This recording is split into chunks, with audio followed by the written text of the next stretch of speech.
हिरवी हिरवी ओली चिंच चिरून घ्यायचं आहे. चिंच कट करून घ्यायचं आहे.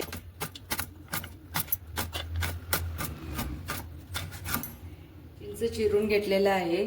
मिक्सरच्या भांड्यात घालून घ्यायचं आहे. जिरे, मीठ, मिरच्या, लसूण, गूळ मिक्सरला बारीक करून घ्यायचं आहे. हिरवी चिंच बारीक करून घेतलेली आहे.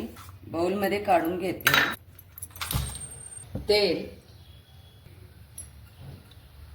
जिरे, मोहरी, हिंग, मेथ्या, चिंचेच्या चटणीवर फोडणी द्यायचं आहे. ही तयार झाली हिरव्या चिंचेची चटणी.